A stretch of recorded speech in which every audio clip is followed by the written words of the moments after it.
प्रधानमंत्री मोदी अपनी तप साधना यात्रा के दौरान कन्याकुमारी में अपनी तपस्या कर रहे हैं, साधना कर रहे हैं। लेकिन क्या आप जानते हैं कि प्रधानमंत्री मोदी ने कन्याकुमारी को ही अपनी साधना के लिए क्यों चुना?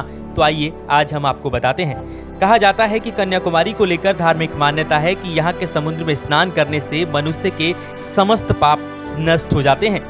कन्याकुमारी के बारे में ये भी मान्यता है कि यहाँ पर देवी पार्वती जो कन्याकुमारी के रूप में विराजमान है, वह भगवान शिव की आज भी प्रतीक्षा कर रही हैं। धार्मिक मान्यताओं के अनुसार देवताओं ने वाणासुर के वध के लिए देवी का विवाह शिव जी से नहीं होने दिया था, क्योंकि वाणासुर को वरदान प्राप्त था कि उसका वध केवल कन्याकुमारी के हाथों ही हो सकता है। इसलिए कहा जाता है कि यहाँ पर देवी का साक्षात निवास है और यहाँ देवी के दर्शन से समस्त मनोकामनाएं पूरी होती हैं।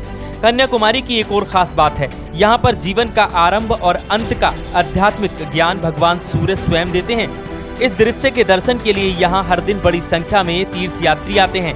यहाँ समुद्र से सूर्य का निकलना यानी सूर्योदय होना और फिर वापस सूर्य देव का संध्या काल में जल में प्रवेश कर जाना उस शाश्वत सत्य का बोध कराता है। जिसका जन्म हुआ है उसकी मृत्यु निश्चित है और जिसकी मृत्यु हुई है उसका शरीर नया शरीर धारण करेगा। यानी इस स्थान पर सूर्य देव स्वयं आध्यात्मिक गुरु बनकर मनुष्य के जीवन का महान आध्यात्मिक ज्ञान प्रदान कराते हैं।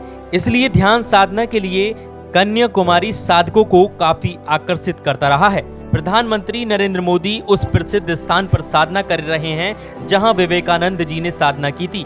यहां पर विवेकानंद ने 3 दिनों तक साधना की और अब पीएम मोदी भी विवेकानंद की तरह ही 3 दिनों तक साधना कर रहे हैं। कन्याकुमारी के विषय में यह भी मान्यता है कि यहाँ पर देवी कन्याकुमारी ने भी साधना की थी। कन्याकुमारी तीर्थ शक्ति पीठ है जहाँ देवी सती का षष्ठ भाग गिरा था, इसलिए यहाँ पर साधना करने का फल तुरंत मिल जाता है। फिलहाल वीडियो पर आपकी क्या राय है कमेंट करके बताइए। चैनल को सब्सक्राइब कर वीडियो को लाइक और शेयर जरूर करिएगा।